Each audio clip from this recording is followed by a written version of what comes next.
1925 সালে পার্সি ফসেট নামে একজন ব্রিটিশ অনুসন্ধানকারী আমাজন বৃষ্টি অরণ্যে এমন একটি শহরের খোঁজে গিয়েছিলেন যে শহরটি নাকি পুরো সোনা দিয়ে মোড়া ছিল।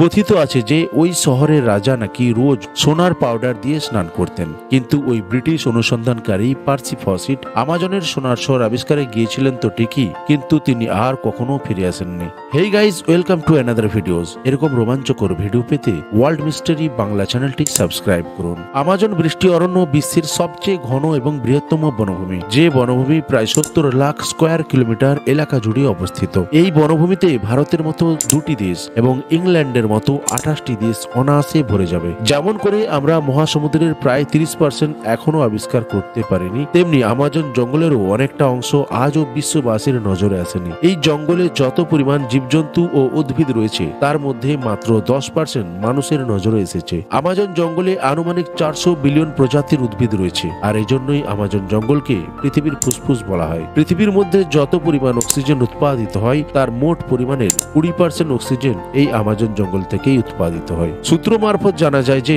আমাজন জঙ্গলে প্রায় 20 লক্ষ লোক বসবাস করে, যারা প্রায় সবাই উপজাতি। এই উপজাতিরা জঙ্গলের বাইরের জগৎ সম্পর্কে একেবারেই অজ্ঞাত, এমনকি সভ্য মানুষেরা এই উপজাতির সম্পর্কেও একেবারেই উদাসীন। কিন্তু আজ পর্যন্ত সভ্যতার অগ্রগতি হলেও আমাজন জঙ্গলের বহু কিছু জিনিস আজও পর্যন্ত বিশ্ববাসীর কাছে সম্পূর্ণ অজানা বা রহস্যময় থেকে গেছে। আজ আমি বলবো এমনই এক রহস্যময় অজানা শহর সিটি অফ গোল্ড সম্পর্কে। আমাজন জঙ্গল এলাকার সিটি অফ গোল্ড সম্পর্কে মানুষ আজও কৌতূহলী। এই সোনার শহরকে আবার এলডোরাডো বলা হয়। কথিত আছে যে বহু যুগ যুগ আগে এখানে এমনই এক শহর ছিল যে শহরটি সম্পূর্ণ সোনার তৈরি, আর এই শহরের রাজা নাকি রোজ সোনার পাউডার মেশানো জলে স্নান করতেন এবং সোনা মেশানো ওই জল নিয়ে রাজা আমাজন নদীর জলে নিক্ষেপ করতেন। 16 শতাব্দীতে ইউরোপিয়ানরা এই শহরের আবিষ্কার করতে আমাজন জঙ্গলে প্রবেশ করে। ওই সময় তাদের সাথে অস্ত্রশস্ত্র সজ্জিত বহু সেনা ছিল, যারা ওই এলাকা দখল করার উদ্দেশ্য নিয়েই এসেছিল। সোনার শহর আবিষ্কার করতে এসে তারা বহু খোঁজাখুঁজি করার পরেও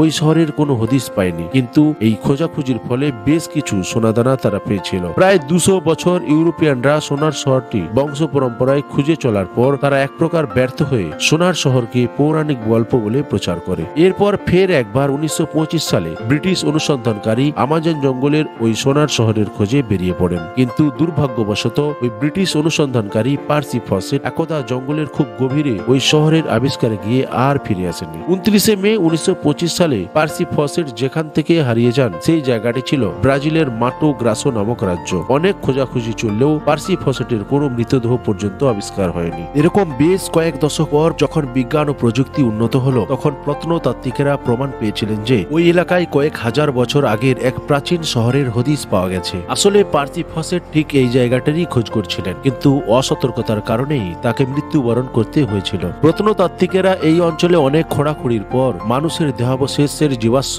ও প্রাচীন ইটের ভগ্ন প্রসাদ সম বাড়িরও আবিষ্কার করেছেন, কিন্তু আজ পর্যন্ত বিজ্ঞানীরা এটা প্রমাণ করতে পারেনি যে ওই 2500 বছর পুরনো মাটির তলায় থাকা ও ভগ্নপ্রায় শহরটি এলডোরাডো বা সোনার শহর। তবে আজও পর্যন্ত ওই এলাকার লোকের মুখে আমাজনের এলডোরাডো বা সোনার শহরের গল্প শোনা গেলেও তার প্রকৃত অবস্থান আজও পর্যন্ত রহস্য হয়েই থেকে গেছে। ধন্যবাদ।